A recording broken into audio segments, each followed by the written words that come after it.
ആ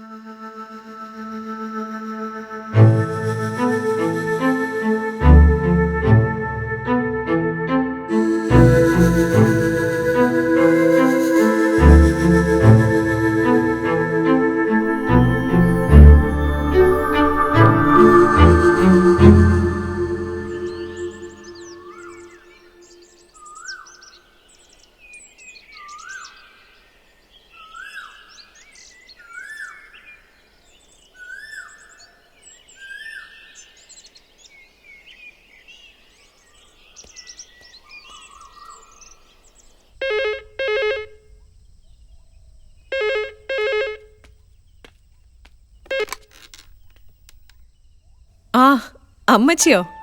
എന്താ അമ്മച്ചി? ഇല്ല, എത്തില്ല. ആ കുറച്ചു മുമ്പ് വിളിച്ചപ്പോ ചെങ്ങന്നൂർ എത്തിയെന്നാ പറഞ്ഞേ. അല്ല, ഗൾഫില് റംസാന്റെ നോയമ്പ് തുടങ്ങിയല്ലേ, അതാ ഇത്തവണ നേരത്തെ. ആ അമ്മച്ചി നാളെ വരുമോ? അടുക്കളയിൽ ഇച്ചിരി പണിയുണ്ടേ. അച്ചായൻ വന്നിട്ട് ഞാൻ വിളിക്കാം. ശരി അമ്മച്ചി.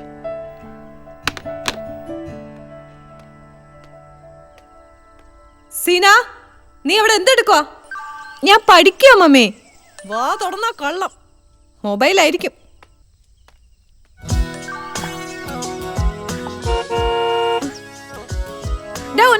ഡാഡി വന്നു.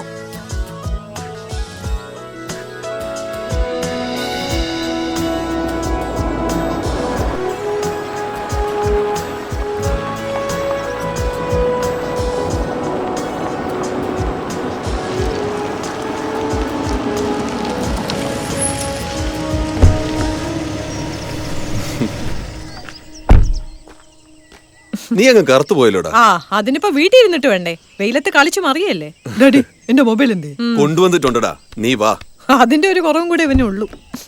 മോളെ, പഠിത്തമൊക്കെ എങ്ങനെയുണ്ട്? നന്നായി പോകുന്നു ഡാഡി. ആണല്ലേ? ആ, നീ ആ സാധനം എടുത്തു വെച്ചിട്ട് പോയിക്കോ, വൈകിട്ട് കാണണം കേട്ടോ. ആ ഫ്ലൈറ്റിൽ നിന്നൊന്നും കഴിച്ചില്ലല്ലോ അച്ഛാ? ഒന്നും കഴിച്ചില്ല. എന്താ സ്പെഷ്യൽ? ബീഫ് കറി ഉണ്ട്. ഞാൻ ഫ്രഷ് ആയിട്ട് വരാം.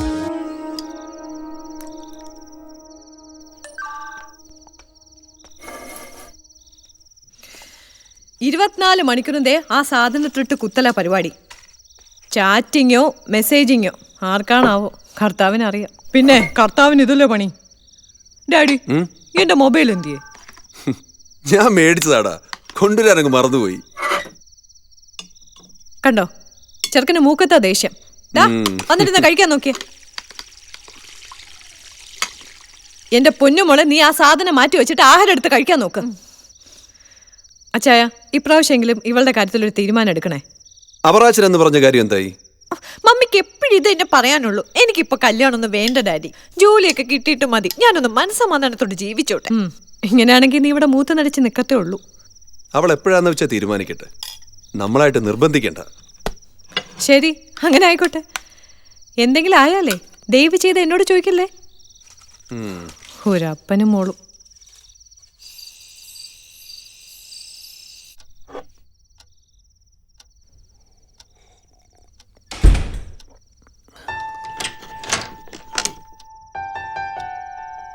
ആഹാ, ഇതെന്താ പരിപാടി? എന്തു പറ്റിയാ? സാധാരണ അത്തടത്തിന് മുമ്പാണല്ലോ ഇതൊക്കെ പതിവ്. ഇന്ന് കാണാഞ്ഞപ്പോ ഞാൻ കരുതി ഇതൊക്കെ നിർത്തി കാണുമെന്ന്. പിള്ളേര് കിടന്നോടി? ആ, അവര് കിടന്നു. അച്ചായ, നാളെ പള്ളി പോവേണ്ടാണേ. ഡേ, ഇത്തവണയെങ്കിലും കുമ്പസാരിച്ചില്ലെങ്കിൽ അച്ഛൻ പള്ളിന്ന് പേര് വിട്ടു എന്ന് പറഞ്ഞിട്ടുണ്ടേ, കേട്ടല്ലോ?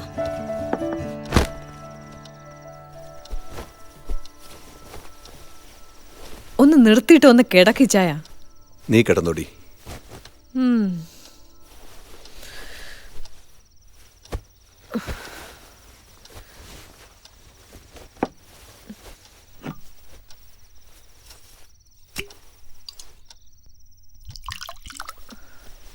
മതി ആക്ക്.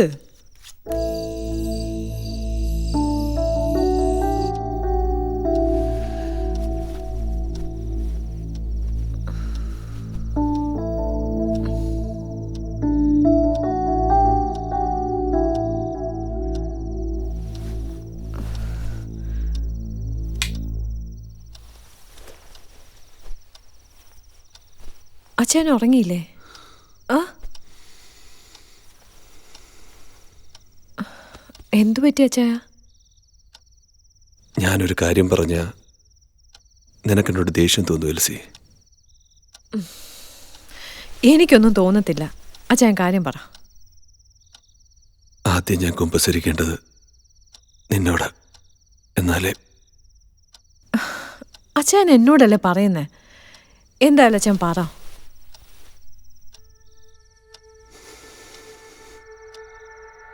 ഞാൻ അവിടെയായിരുന്നപ്പോ എൻ്റെ കൂടെ ജോലി ചെയ്യുന്ന ഒരു സ്ത്രീയുമായി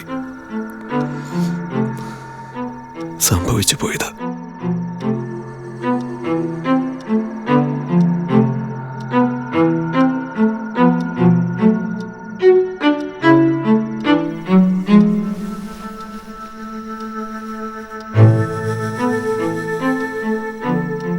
അച്ഛൻ തുറന്നു പറയാനുള്ള മനസ്സെങ്കിലും കാണിച്ചല്ലോ. നിനക്കെന്നോട് വെറുപ്പ് തോന്നില്ല എൽസി?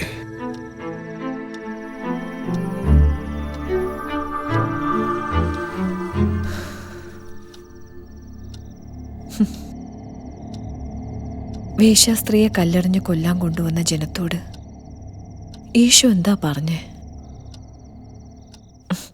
നിങ്ങളിൽ കുറ്റം ചെയ്യാത്തവർ ഇവളെ കല്ലെറിയട്ടെ എന്ന്. ആരെങ്കിലും എറിഞ്ഞു വച്ചായ?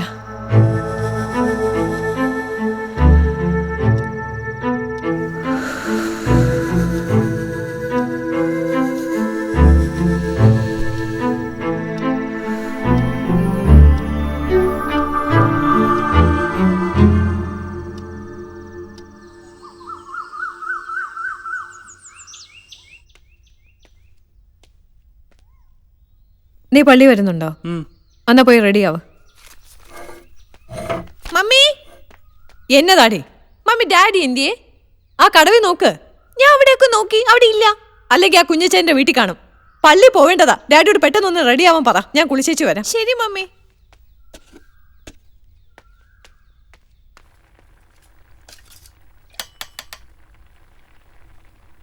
മമ്മി നീ അവിടെ എന്തെടുക്കുമായിരുന്നു? ഡാഡി എന്തിയേ? അവിടെ ഇല്ല മമ്മി. അവിടെ ഇല്ലേ? നീ ആ വർഗീസിന്റെ വീട്ടിൽ നോക്കിയോ? ആ നോക്കി, അവിടെ ചെന്നിട്ടില്ല. ആ ഫോണിങ്ങെടുത്തേ. ആ പോയി റെഡിയാവ്. ആ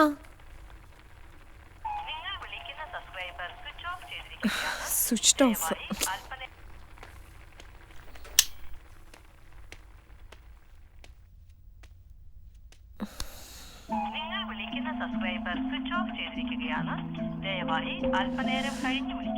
ഇത് ഞാനിത് എവിടെ പോയി കിടക്കുക?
അമ്മച്ചി ഇല്ല, ശിവചായ അന്വേഷിക്കാൻ പോയിട്ടുണ്ട്. എനിക്കറിയില്ല അമ്മച്ചി. ശരി.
എൽസി എന്തിയേ?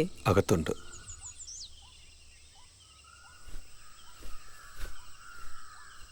കുളത്തിലെ പോയിട്ട് അവിടെ നിന്നല്ലേ പറഞ്ഞത്?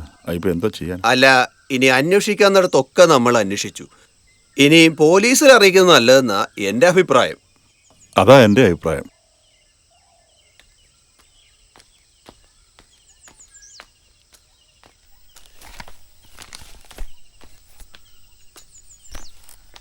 എൽസി റജിക്ക് ഒരു രജിസ്റ്റർ ഉണ്ട്. എൽസിക്ക് ഒരു രജിസ്റ്റേർഡ് ഉണ്ട്.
റജിയുടെയാ ഡൈവോഴ്സ് നോട്ടീസാ. വേശ്യാസ്ത്രീയെ കല്ലെറിഞ്ഞ് കൊല്ലാൻ കൊണ്ടുവന്ന ജനത്തോട് യേശു എന്താ പറഞ്ഞേ? നിങ്ങളിൽ കുറ്റം ചെയ്യാത്തവർ ഇവളെ കല്ലെറിയട്ടെ എന്ന്. എന്നിട്ട് ആരെങ്കിലും എറിഞ്ഞു വച്ചായാ?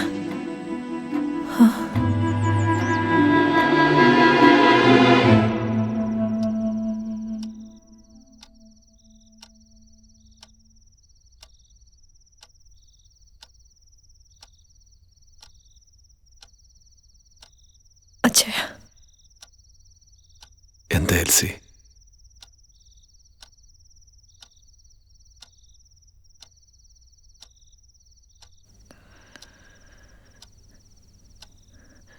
എനിക്കും ഒരബദ്ധം പറ്റി.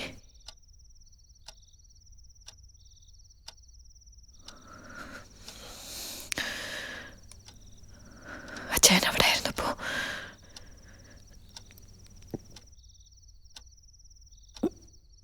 ഞാനും ഒരാളുമായി